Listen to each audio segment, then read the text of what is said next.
It's our purpose to bring to bear the principle of common sense and rational discussion to the issues of our day. America was created at a time of great turmoil, tremendous disagreements, anger, hatred. There was a book written in 1776 that guided much of the discipline of thinking that brought us to the discovery of our freedoms, of our God-given freedoms. It was Thomas Paine's Common Sense, written in 1776, one of the first American bestsellers, in which Thomas Paine explained by rational principles the reason why these small colonies felt the necessity to separate from the powerful Kingdom of England and the King of England.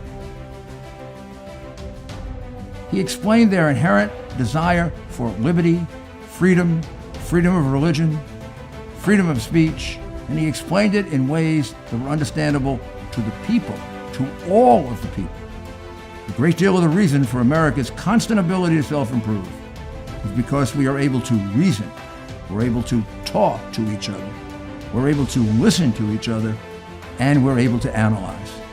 We are able to apply our God-given common sense. So let's do it.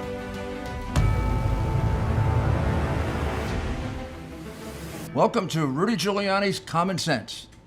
And today we have a very, very sensitive issue to discuss, and a very important one, and that is about all of the rumors and talk of Joe Biden's mental state. What does it all amount to? What bearing does it have on his being president of the United States? How serious is it, and how much can we tell from the information that's available? We're very honored to be joined by Dr. Alan Mazurek, who is a clinical instructor, neurology at the Icahn School of Medicine. He's certified in neurology, the American Board of Psychiatry. He was a graduate of Mount Sinai School of Medicine, which is a hospital I'm very close to. His internship was at Brookdale Hospital Medical Center, his residency in neurology at Mount Sinai Hospital, and he is a very, very distinguished doctor, and we're really honored that he's giving us this time to discuss this. Doctor, thank you very much for joining us. Thank you, Mayor. I appreciate it. Thank you. And so maybe the best way to ask you about this is, you've had a chance to, first of all, look at the material that we sent you from the different articles that exist, but you've also had a chance to look at it on your own. So just generally, how do you approach this subject of the comments, the questionable, let's call them the questionable comments that presidential candidate Biden has made over the last several years? Right. So as you said, this is a sensitive subject, and I've been a neurologist, a clinical neurologist for over 30 years, and I have a particular area of expertise in dementia, Alzheimer's disease, cognitive impairment. And this is something that we don't enjoy doing when we see someone who is afflicted, but we are concerned. And I would say that if anyone accused us of having an agenda, our agenda is an agenda of concern, not an agenda of hate, but an agenda of concern. And we're concerned for Mr. Biden's, for Vice President Biden's personal health. And also we're concerned because he is looking to become the President of the United States, the leader of the free world. And that's a role that requires an inordinate amount of cognitive ability. It requires someone to be on the top of their game, as well as to be able to express themselves in a proper manner. And it's been clear to many that he's had some difficulty in that regard. And we reviewed some of the evidence that clearly shows that he's having some cognitive impairment and may, in fact, even have an early sign of dementia.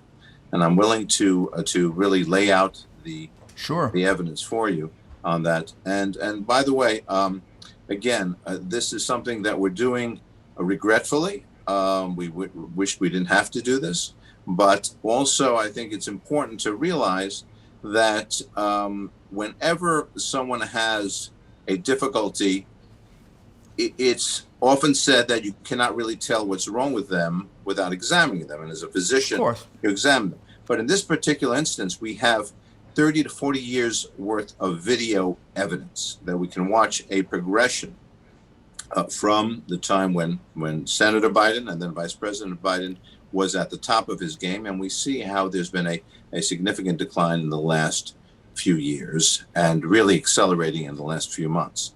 So what I did was I looked at 5 different areas that characterize either a mild cognitive impairment, or what we call MCI, mild cognitive impairment, or an early stage of dementia.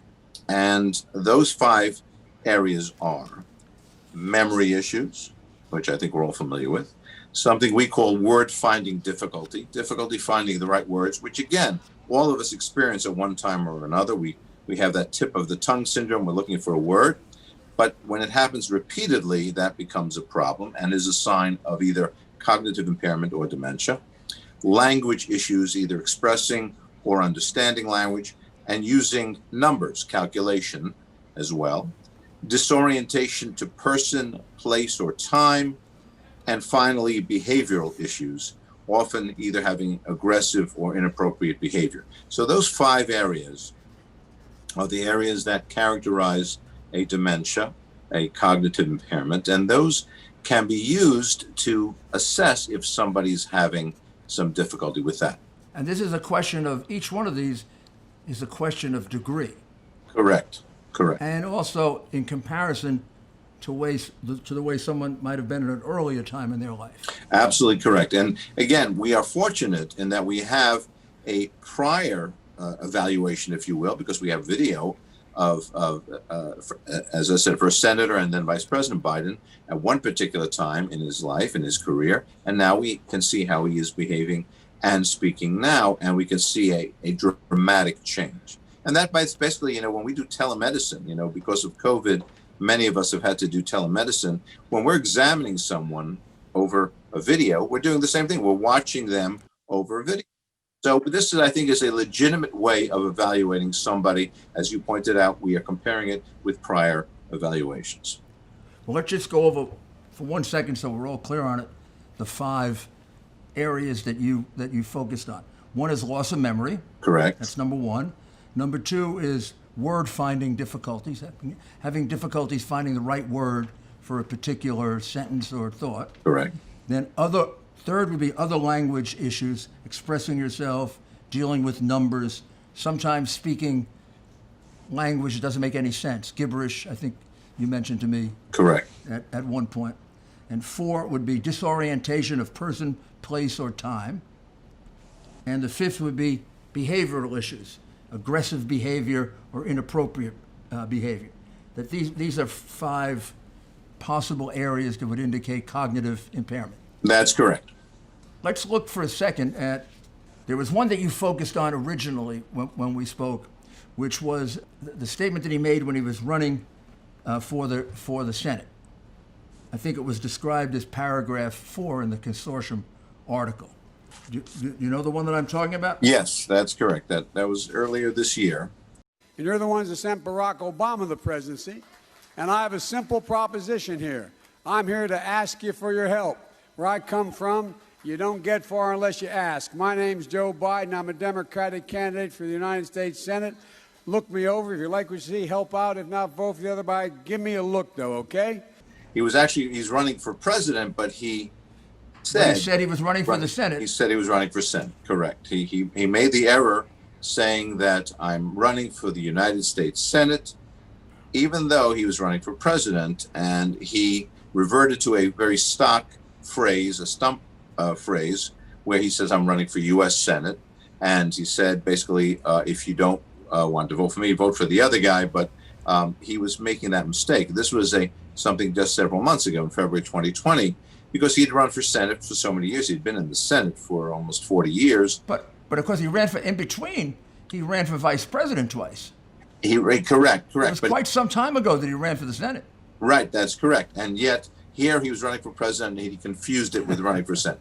And that was exactly, he had not been in the Senate for some time. He'd been vice president for 8 years. He was already out of office for 3 years, the most recent 3 years. And then in this year, actually the end of last year, he started running for president, and yet confused it with running for Senate. And it was unfortunately seen all over the internet and was seen on TV. And it was unfortunate that he made that mistake. But again, this idea that one reverts to a stock phrase, we see that characteristically when people have dementia. In order to help them get through their conversation, they may utilize familiar phrases. And he ran for Senate so many times for so many years that for him it was natural to say, I'm running for U.S. Senate. How bad is it? Your back, knee, or neck pain? My knee pain was awful. I probably tried the same things you're trying to manage your pain. Topical ointments, pain relievers, fish oil, but nothing worked. Then I tried Omega XL. And here's why.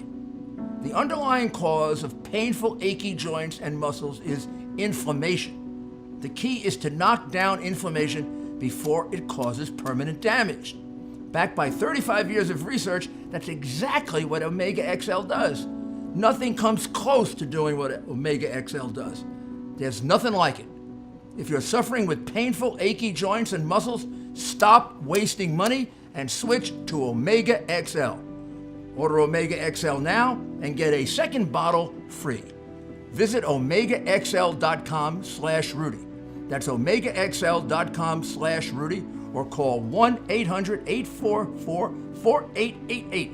800-844-4888. Now, if that had been the only thing, or maybe one or two things over the last year, it wouldn't mean anything, right? Correct. We all make mistakes. We all say things that we're used to saying. Absolutely correct. But if that's part of a pattern, then that becomes a difficulty. Then there was another one that you focused on when we spoke earlier, and that was the one regarding the record player. Right. Unfortunately, that was the one during the debate. We bring social workers into homes of parents to help them deal with how to raise their children. It's not that they don't want to help. They don't know quite what to do. Play the radio. Make sure the television, make sure you have the record player on at night, the phone. Make sure the kids hear words. A kid coming from a very poor school, or a very poor background, will hear 4 million words fewer spoken by the time they get there. So when you consider that, how do you analyze that, given the 5 criteria that you gave us and just your basic sense as a doctor? So you could see that he was searching for a word. He was having difficulty. If you look at the clip, first he said television, then he corrected himself and said record player. He was trying to find something that would inject the idea that parents should spend time with their children learning something, and he came up with record player, which is an anachronism. I mean, for the most part, nobody has record players anymore, and we certainly don't utilize those to help our children learn. And again, he was reverting back to a term that was from his past, and it was unfortunate. It was almost cringeworthy. You know, you feel sorry when somebody's having difficulty. You don't take any delight in someone's difficulty, and you felt sorry for him. And this was on a national stage while he was at a national debate during the primaries. So we'll contrast that with 2 clips of him. One in about 2007 or so, and the other in 2016. One where he's talking about Israel, and another where he's talking about Bernie Sanders, to show how he was before any of this seems to have happened to him. Right. He was when he talked about Israel or Bernie Sanders, and Bernie Sanders was just in 2016, he was vigorous, he was forceful, he was descriptive. In fact, that interview about Bernie Sanders, it was also about Hillary Clinton, and it was a tough interview. The interviewer was giving him a rough time, and you saw he handled himself beautifully. He really was able to parry and answer the questions. He was able to come up with responses that also dealt with policy. So it was classic super politician. That was only 4 years ago. And you see that the decline has been so striking and so rapid since. If we look at the Middle East, I think it's about time we stop, those of us who support, as most of us do, Israel in this body, for apologizing for our support for Israel. There's no apology to be made. None. It is the best $3 billion investment we make. Were there not an Israel, the United States of America would have to invent an Israel to protect her interest in the region. The United States would have to go out and invent an Israel. You know, if Bernie Sanders never said he was a democratic socialist, based on what he's saying, people wouldn't be calling him a democratic socialist. that's how he characterizes himself in sort of European terms, the democratic socialist parties in Europe. But why is she having trouble? Well, I think that Bernie is speaking to a yearning that is deep and real, and he has credibility on it. And that is the absolute enormous concentration of wealth in a small group of people, with the middle class now being able to be shown being left out. There used to be a basic bargain. If you contributed to the profitability of an enterprise, you got to share in the profit. That's been broken. Productivity's up, wages are but stagnant. Hillary's talking about that as well. Well, it's relatively new for Hillary to talk about that. Hillary's focus has been on other things up to now, and that's been Bernie's. No one questions Bernie's authenticity on those issues. And they question hers, you think? Well, I think they question everybody's who hasn't been talking about it all along. But I think she's come forward with some really, really thoughtful approaches to deal with the issue. But I just think, and look, everybody, it's the old thing. Everybody wants to be the favorite. No one wants to be the prohibitive favorite. Mm-hmm. The strangest one of all was the one where he had difficulty completing even the first sentence of the first words of the Declaration of Independence. We hold these truths to be self-evident. All men and women created by you know the thing. So what does that indicate? I mean, that seems to me to be almost definitive. Yeah, that was a very striking one. That's the classic, we hold these truths to be self-evident. And of course, it continues that all men are created equal, but he could not remember the words. The thing, he said, the thing. So he said, the thing. And that was a classic example of difficulty with both memory and language. He was unable to complete the sentence, the thought. And again, if it had been a rare event, I'd say, okay, whatever the circumstances, under pressure. But this was of a piece of repeated difficulties in finding words, finding language, halting speech, stopping himself in the middle of a sentence, and just giving up, basically. The thing. That's not actually rhetoric. Unfortunately, it's taken on a life of its own on the internet and the Twitter world. Well, Doctor, in preparation for this interview, I read the DSM-5, and in the DSM-5, that's one of the examples they give, that when people seem to run out of words, they'll say the thing or that. They'll say, oh, the thing. It was very strange. I don't know if that's just a coincidence or... No, that's it's like when somebody is talking and he uses the term the whatchamacallit. We all do that. Yeah. We're all native New Yorkers. We use the whatchamacallit. But that's something that we all do routinely. That's not a sign of cognitive impairment. Here, when you're trying to speak to a group and recall something as important as the Declaration of Independence and you cannot do it, and you call it the thing, that's clearly a sign of a problem. Well, these would implicate several of your criteria: loss of memory, word finding difficulties, difficulty expressing yourself, maybe even disorientation. Well, in this particular case, there wasn't that much disorientation, although later, when he had difficulty remembering if he was in Vermont or New Hampshire, as we saw a clip at that point, that he had difficulty knowing which state he was in. He did that on more than one occasion. Difficulty knowing which facility he was in a particular state. That was an indication that there was disorientation to place and of time, because in another clip, he used the word, he talked about the year 1976, when in fact he meant to say 2014. And he later corrected himself, but clearly we're talking about a 40-year difference. We're not talking about 1 or 2 or 3 years. So clearly there was a difficulty with orientation as to time as well. The other one that struck me, maybe because, I'm approximately Joe's age and grew up during the same things that he did, that he seemed to be totally confused about the year in which Martin Luther King and Robert Kennedy were assassinated. He had it off by about 10 years. Let me just play that one. Just like in my generation, when I got out of school, that when Bobby Kennedy and Dr. King had been assassinated in the 70s, late 70s, when I got engaged. So that seems to be about as clear an indication of disorientation of person and place and time as you can possibly get. Yes, yes, that that was one of the pivotal years. That even the Democrat convention was held in 1968. It was quite a violent convention. But the fact that there was those two assassinations in 1968 is something that's seared on my memory. And I'm a little younger than you, Mr. Mayor, but I remember it well. And unfortunately, anybody who lived during that time will not make that mistake. And he first said it was in the 70s, then the late 70s, and clearly he was confused. Well, you know, the day or the night that Robert Kennedy was killed, I was taking my bar review course. So I'll never forget it. And I, although I am now a Republican, I was a big supporter of Robert Kennedy at that time. As we all were, I think. Yeah. So I mean, I don't think I could possibly.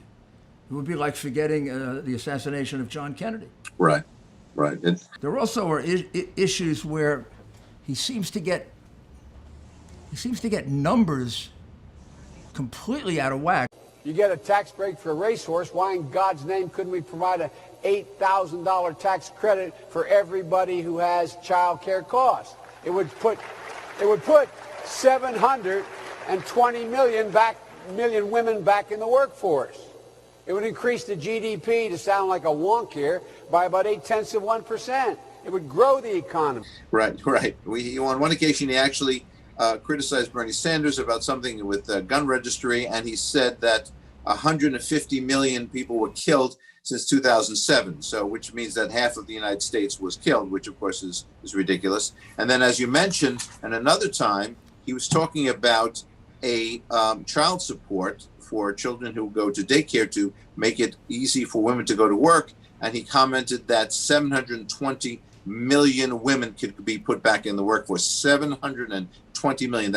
That's more than twice the number of people in the United States. And he's saying 720 million women. And again, these are again examples of repetitive errors into either comprehension of numbers or the ability to use numbers, which of course is a very important part of being the president of the United States. We're now at a stage, just in the numbers that we've gone through just a handful of the examples. It almost seems to happen regularly. There's also the situation where he got confused about the first African-American senator. Carol Braun was the first African-American senator. She was elected, I believe, in 92, 93 in that area from Illinois. Correct. Well, I'm looking forward to appointing the first African-American woman to the United States Senate. But then tell us about that. Yeah, well, in speaking to a group, he said he appointed the first African-American woman to the Senate when, of course, senators are elected, not appointed.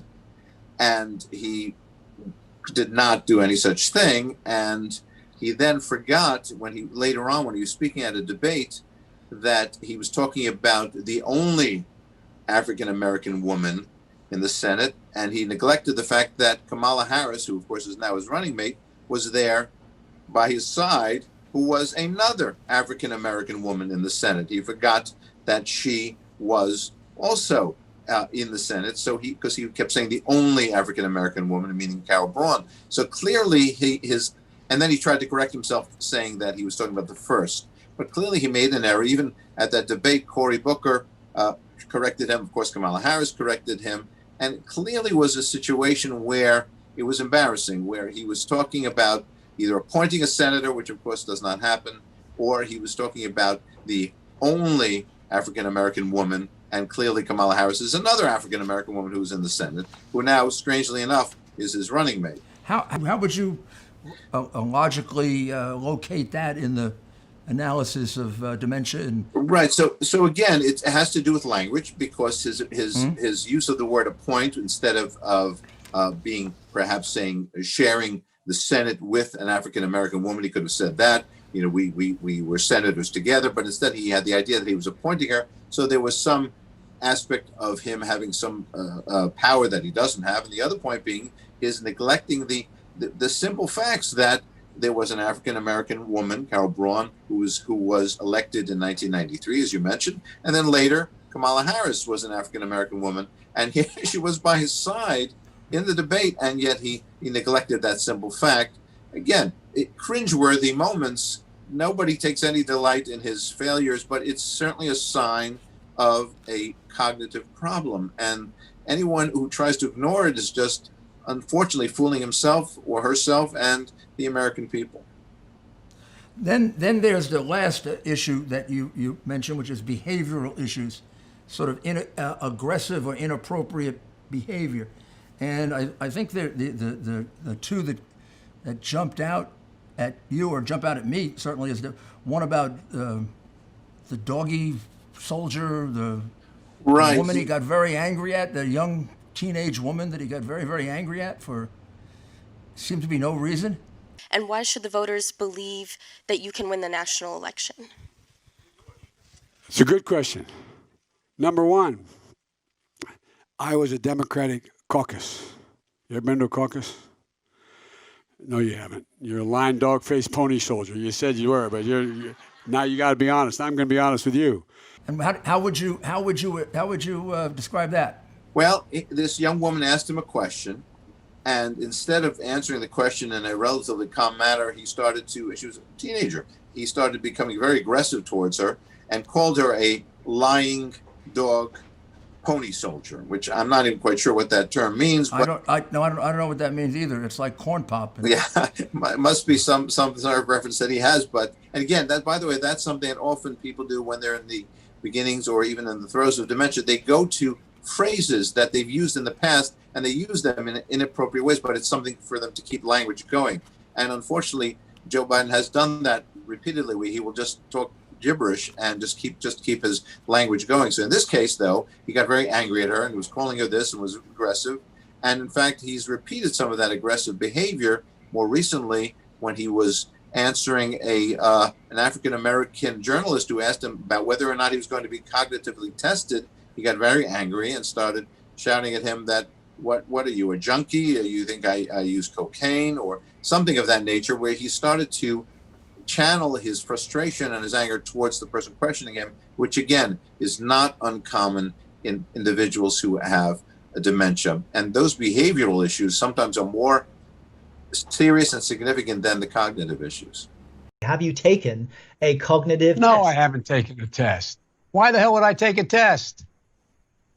Come on, man. That's like saying before you got in this program, if you take a test where you're taking cocaine or not, what do you think, huh?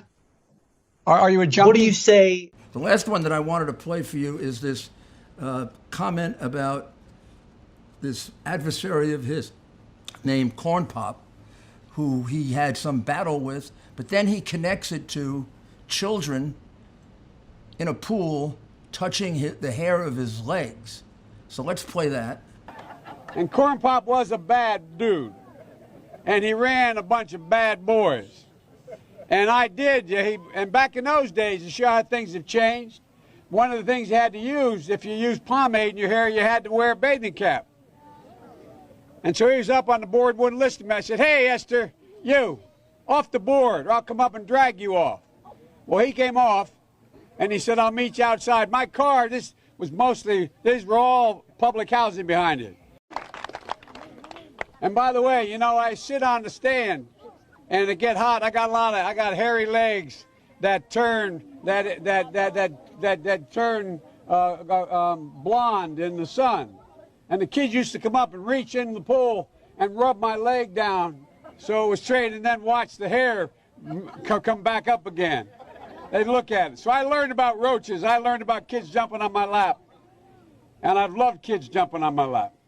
Doctor, I have to say about that something not very scientific, but it seems very creepy, that whole conversation about the legs. And when you consider all that footage we've seen of him touching little girls and sniffing their hair and putting his arm on women who appear to be very nervous when he does it, what's that all about? Yeah, so you're right. It is creepy, and it's very strange. And I'm not sure what the reference to Corn Pop was, somebody obviously in his past, but clearly when somebody has a dementia or a cognitive impairment, there is a loss of some socially appropriate behavior, because there's a loss of inhibitions. All of us have inhibitions of our behavior from the frontal lobes, and as we get dementia and it happens even as we age normally, but certainly as we get dementia, there's a loss of that frontal lobe inhibition, and we can do things that are socially inappropriate. And unfortunately, Vice President Biden has shown sniffing women's hair, touching them inappropriately, things that are not socially appropriate, certainly not for someone in the public eye. And then that conversation about children rubbing the hair on his legs, it was, as you said, creepy and wacky, and does seem to indicate there is some loss of frontal lobe function, which would normally give you that inhibition of this kind of socially inappropriate behavior. So when you put this all together, Doctor, how serious is this for someone that wants to take on, I guess, the most difficult job in the world? Well, what struck me that's so serious, and it really is quite serious, is the rapidity of his decline. If you look at how he behaved during the debates, which were only a few months ago, and he was clearly having problems, as we just pointed out, with all these videos, these clips. He was clearly having trouble then. If you look at how he's responding now, even in scripted moments, you watch him scripted by his staff, having difficulty reading, difficulty expressing himself. There's almost an apathetic quality to some of his speech. You see how rapidly this is going downhill in only 3 short months. And that's what's really disturbing to me, that by the time the election rolls around, I don't know if he's going to even be capable of assuming any of the offices of the presidency in any way. And that's why I'm so concerned that we have to show this to the American people. And it doesn't matter if you're a Democrat or a Republican. This is about the leader of the United States of America. And when you see this kind of behavior and kind of difficulty, you have to not be in denial. You have to take it seriously. So what you're saying, Doctor, is that if we go back even 4 years, we go back to 2016, he seemed to be normal and, in fact, quite able to handle the questions that were being asked about Bernie Sanders and about Hillary Clinton under somewhat stressful circumstances. And then when we come to the debates, a little less than 4 years later, you can see a lot of these stumbles that take place, forgetting times and dates and forgetting who the first African-American senator was and forgetting that you don't appoint a senator. But what you're saying is since then, since he's been isolated in the basement, I guess, for so long, it seems as if he's gotten even worse, that he's deteriorated even more. But isn't this a disease that is viciously progressive? Unfortunately, it is. I'm not going to call it Alzheimer's dementia or Alzheimer's disease, because that's a diagnosis that can only be made specifically. But it is, as I said, a cognitive impairment. It's gone, in my opinion, gone past the mild stage, already in the moderate stage, where clearly he's having difficulty with simple activities. And, there was actually a video where he even forgot the name of his former boss, of President Obama. He could not come up with President Obama's name, and it was and Bernie Sanders and Bernie Sanders' name, and there were countless other incidents where he actually referred to Bernie Sanders as president. He referred to Cory Booker as president, again in the heat of the debates. But clearly there were signs that stress brought out some of these activities, and now, because he is really isolated, a lot of the compensatory mechanisms that he might have had are being lost, and he's just declining further and further. Is there any question that he should be tested? Absolutely. Very comprehensively tested? Absolutely. This is something that we would check. If a candidate for president had heart issues, we would test his heart. We would check his heart. We have to now check Mr. Biden's cognitive function, because it's such an important prerequisite to being president of the United States. Well, Doctor, thank you very much for your honesty, and thank you very much for your expertise and analysis. And we really appreciate it. Thank you, Mr. Mayor. And if I may say personally and publicly, thank you for saving the city of New York almost 30 years ago. I'm a native New Yorker, and it was because of you rescuing New York from the brink. And unfortunately, you're too kind, Doctor. We're watching now. We're watching. Well, we're going to fight. We're going to fight and try to stop it. We miss you terribly, I must tell you. And thank you. God bless you, and thank you. God bless you. Thank you. That was really a very sobering interview with Dr. Alan Mazurek. Just in the mere span of time, from 4 years ago, when he was quite articulate, to the beginning of the debates, where he fumbled and made terrible mistakes, to now, where it seems much worse, the doctor feels that it's progressing very, very quickly. Something really has to be done about this. This is not something that should be covered up. And if it does get covered up, I don't know what kind of country we've become. Thank you very much. Here where I live in New York City, you see people wearing these more and more as they commute. They're earbuds from Raycon. When commuting, you'll see them all over the city. But they're great to wear right now from home on video conference calls, or when you're exercising, or you're watching this video podcast, or if you want to listen to music. You just put them in, hit the music, and I'm listening to Bocelli con te partirò. You can listen to your favorite music. Raycon earbuds are really comfortable to wear because they connect by Bluetooth seamlessly, and you're not having to untangle all these headphone wires. The first time you listen to your favorite music, whether it's opera or something else, you're going to be amazed at how good the sound comes from this little thing.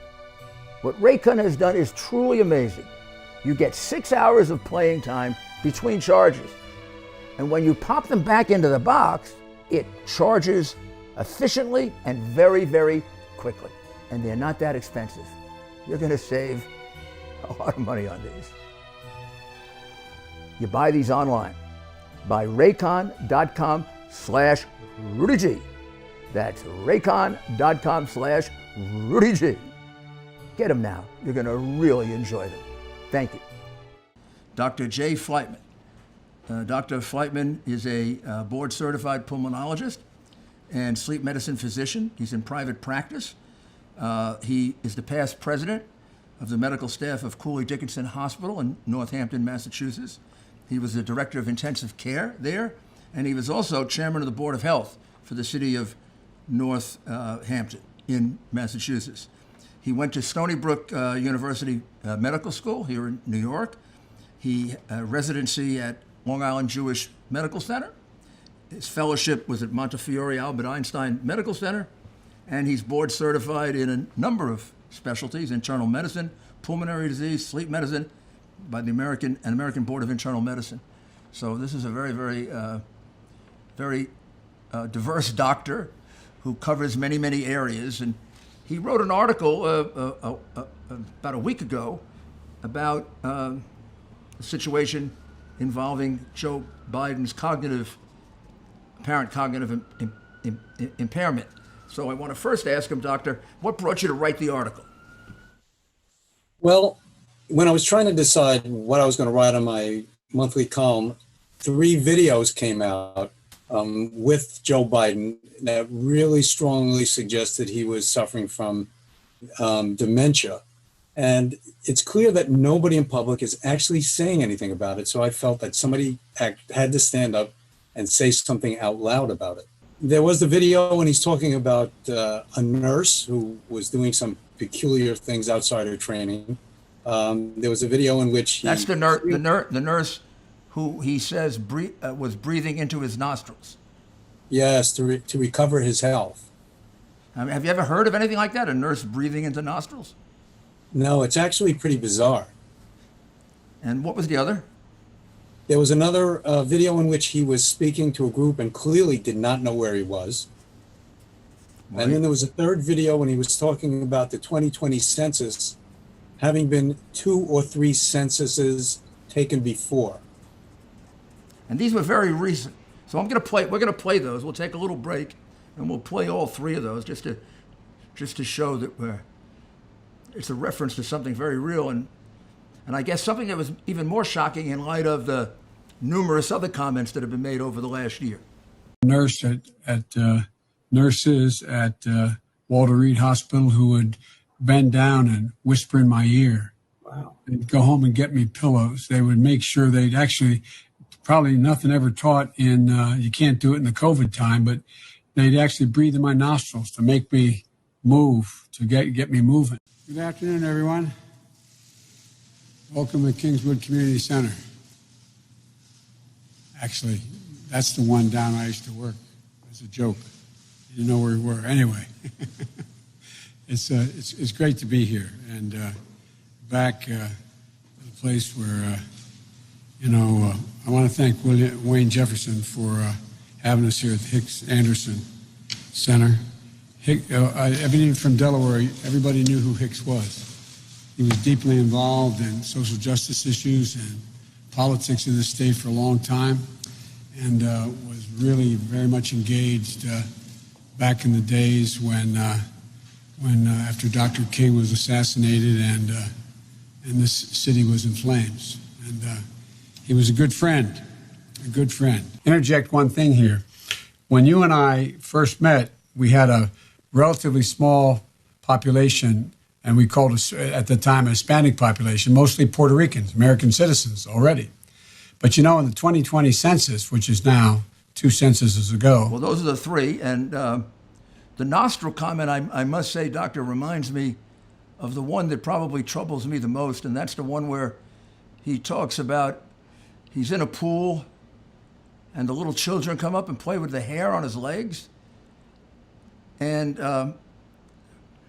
so I'll play that one also as part of this little sequence so people can see that one.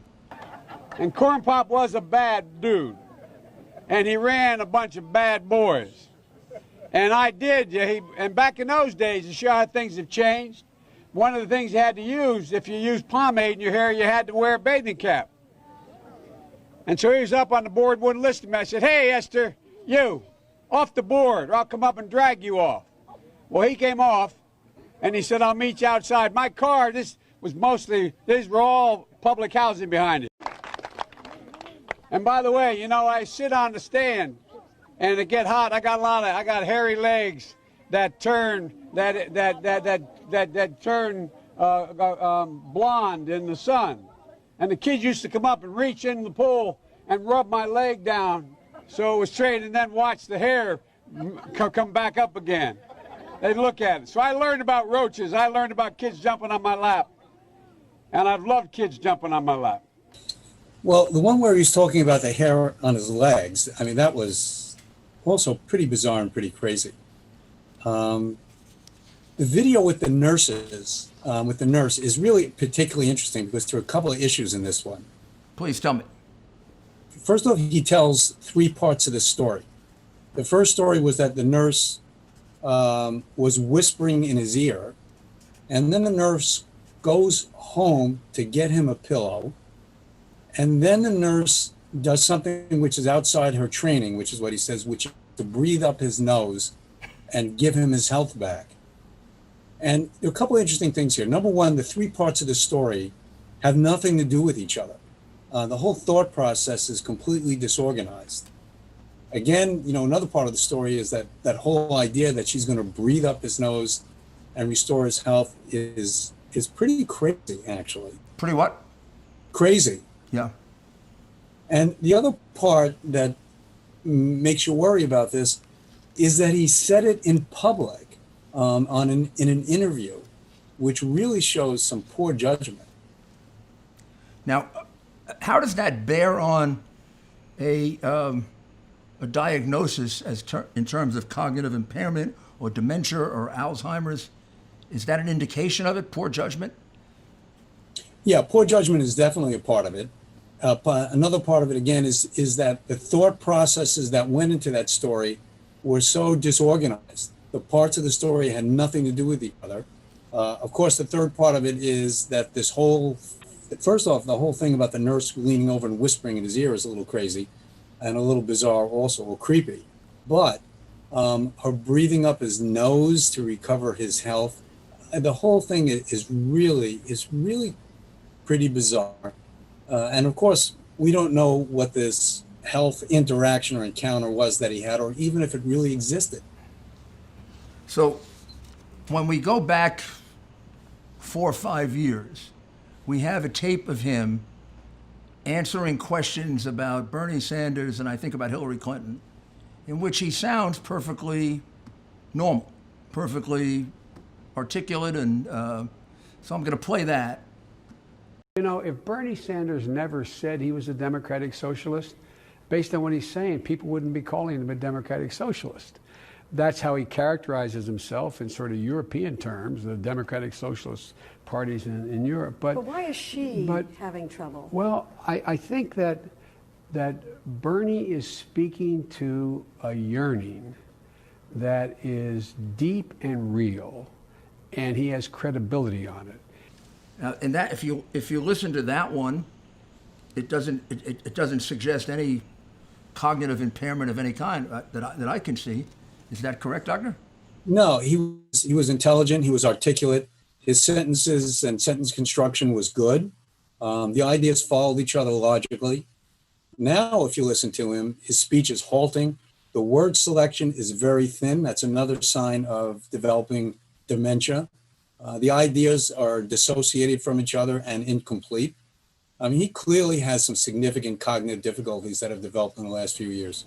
So I'm going to play probably the one that, at least from my point of view, is most indicative of all. So we have that very clear statement of his 4 years ago, and then we have his, we hold these truths to be self-evident. All men are created by the, and then he can't remember, by the go, you know, the thing. Let me just play that. We hold these truths to be self-evident. All men and women created by the go, you know the thing. So this seems like a totally different man. Yeah, he really has, well, I hate using this word, but his cognitive function has really degenerated in the last short period of time, the last year or two. And he's a changed man. And is that the nature of this disease? I know I've always been told that dementia, Alzheimer's, they're progressive and they're relentless, meaning ultimately they're going to win. Yeah, it's an irreversible process at this point. You know, it's not. There are many diseases which cause dementia. I mean, Alzheimer's is one of them. There are other degenerative neurologic diseases. Parkinson's can be related to dementia. Another common cause of dementia is vascular disease. People have multiple tiny strokes. It's hard to know from a distance which one of these disorders he has, but he clearly has a demential process. And how can you briefly describe, when you're looking at dementia, like other illnesses, what the symptoms are or what the criteria are that you look to? Well, you're looking at consistency of thought process. You're looking at memory. You're looking at orientation. Does he know where he is and does he know when he is? And we have a couple of tapes, actually, in which he doesn't know where he is. And, you know, again, in that tape with the census, he really doesn't know when he is. You know, he talks about a 2020 census having been done 10 or 20 years ago. He, at times, comments about events that happened 4 or 5 years ago happening 20 or 30 years ago. I mean, he does that more and more recently.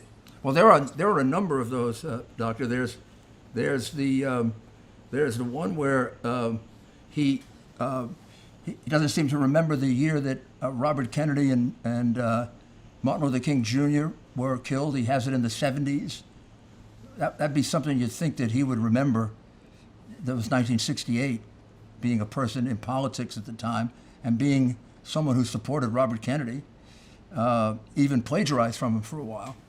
And so there are a number of those that he, I think he had Franklin Roosevelt talking on the television, when in fact there was no television when Franklin Roosevelt was president of the United States. I mean, I can't remember all of them, but there were significant numbers of 20, 30-year lapses.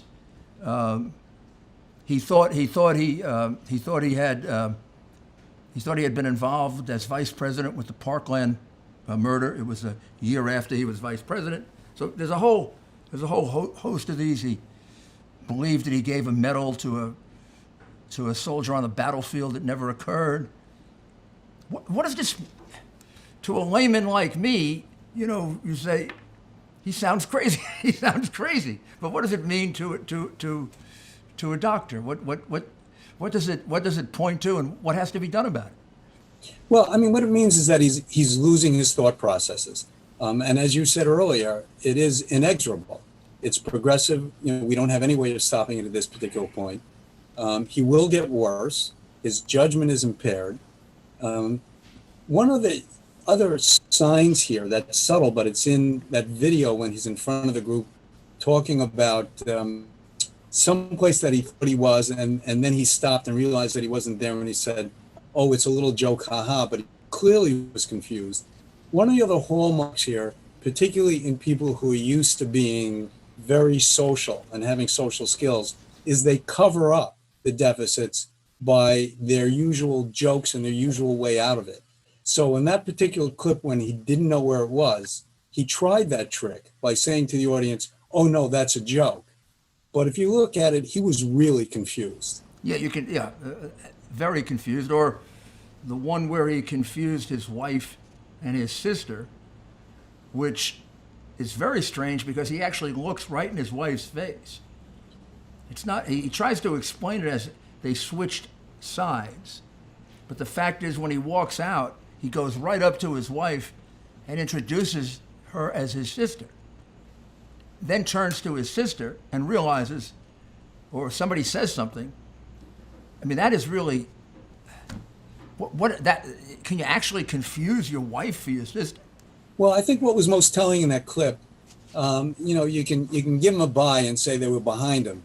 But I think what's most telling in the clip is how long it took him to recover when he realized, when he turned around and looked at his sister or his wife, I can't remember which one he looked at first, and it took him a couple of moments to realize what his mistake was. Now, somebody who has their faculties intact, they recognize their wife and their sister immediately. But there was that 1 or 2 second pause, which demonstrates that he does have memory problems. Well, we're going to play that so people can get a look at it and basically see that he had a pretty good look at his wife when he said it was his sister. By the way, this is my little sister, Valerie, and I'm Jill's husband. Oh, no, this is Valerie, you switched on me. This is my wife, this is my sister. They switched on me. Then there's another one that jumped out at me, and that's when he talked about negotiating the Paris Climate Accords with Deng Xiaoping, who had been dead 23 years before there were any negotiations. I mean, clearly his memory was stuck on one relationship that he had in the past, and it's hard to know. But he has so many memory lapses. They're not cute gaffes anymore. They're real markers of his deteriorating function.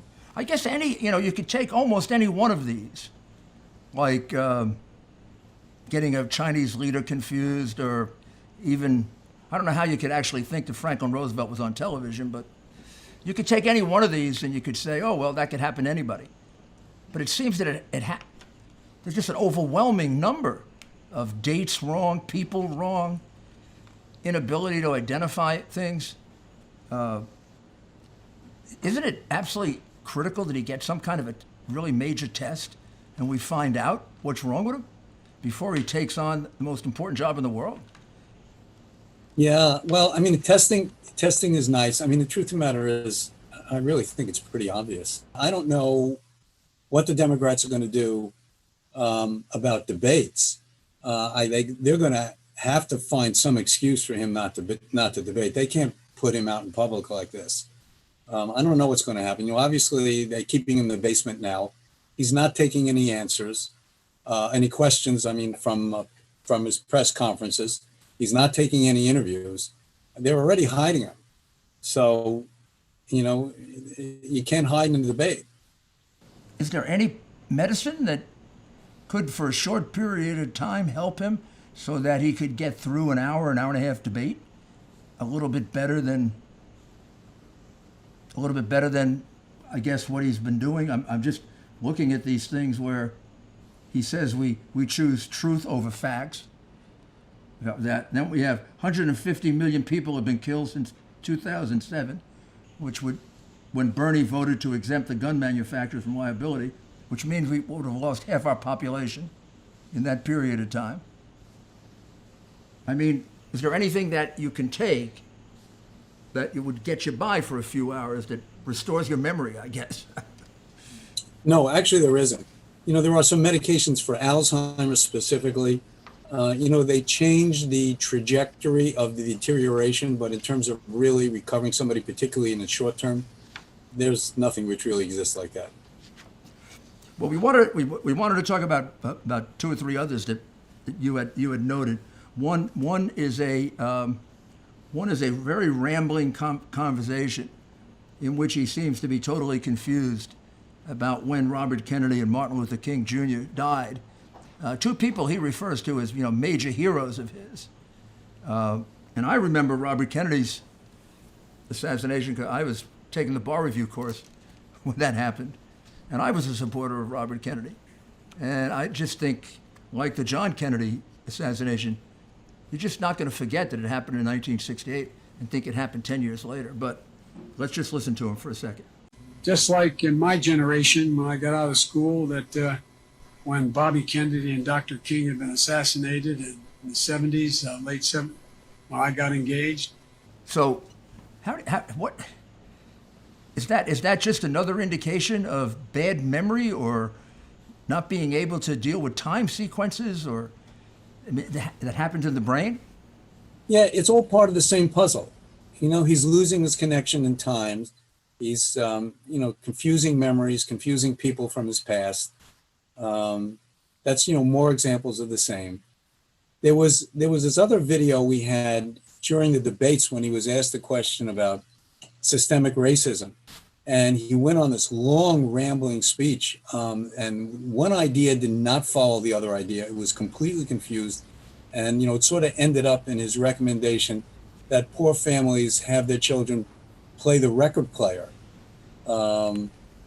Yes, I recall that. In some fashion, that somehow was addressing issues of racial disparity.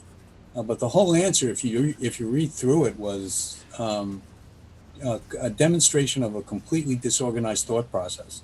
Well, we'll play that one also. And of course, most young people wouldn't even know what a record player is at this point. Someone just gave me one as a birthday present because I have so many long playing opera records. Very good. We bring social workers into homes of parents to help them deal with how to raise their children. It's not that they don't want to help. They don't know quite what to do. Play the radio. Make sure the television, make sure you have the record player on at night, the phone. Make sure the kids hear words. A kid coming from a very poor school, or a very poor background, will hear 4 million words fewer spoken by the time they get there. And I guess the other one that we wanted to talk about for a moment was the one where he says that we should fix the problem of violence against women by punching at it and punching at it and punching at it. Yes. Yes.